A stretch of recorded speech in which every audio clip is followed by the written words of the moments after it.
ويسألونك عن المحيض قل هو أذى فاعتزلوا النساء في المحيض ولا تقربوهن حتى يطهرن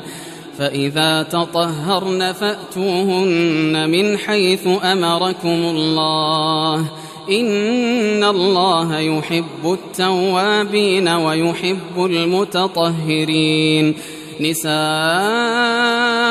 حرث لكم فأتوا حرثكم أنى شئتم وقدموا لأنفسكم واتقوا الله واعلموا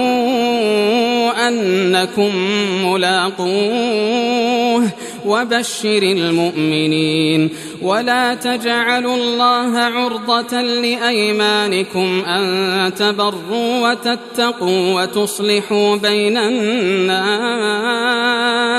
والله سميع عليم لا يؤاخذكم الله باللغو في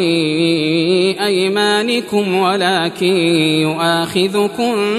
بما كسبت قلوبكم والله غفور حليم للذين يؤلون من نسائهم تربص 4 أشهر فإن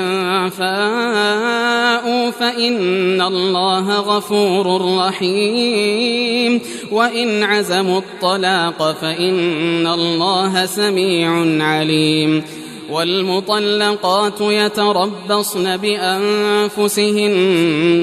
3 قروء ولا يحل لهن أن يكتمن ما خلق الله في أرحامهن إن كن يؤمن بالله واليوم الآخر وبعولتهن أحق بردهن في ذلك إن أرادوا إصلاحا ولهن مثل الذي عليهن بالمعروف وللرجال عليهن درجة والله عزيز حكيم الطلاق 2 فإمساك بمعروف أو تسريح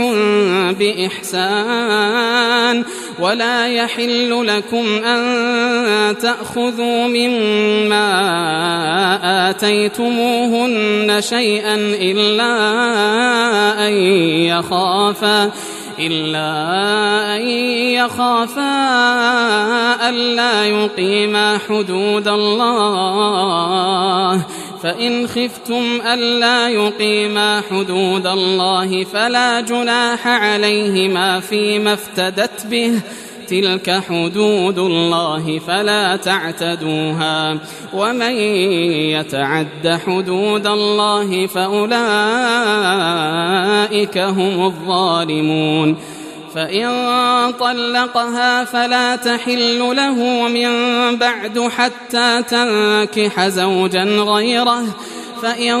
طلقها فلا جناح عليهما أن يتراجعا إن ظنا أن يقيما حدود الله وتلك حدود الله يبينها لقوم يعلمون وإذا طلقتم النساء فبلغن أجلهن فأمسكوهن بمعروف أو سرحوهن بمعروف ولا تمسكوهن ضرارا لتعتدوا ومن يفعل ذلك فقد ظلم نفسه ولا تتخذوا آيات الله هزوا واذكروا نعمة الله عليكم وما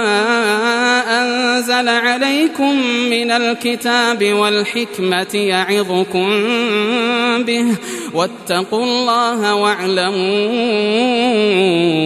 أن الله بكل شيء عليم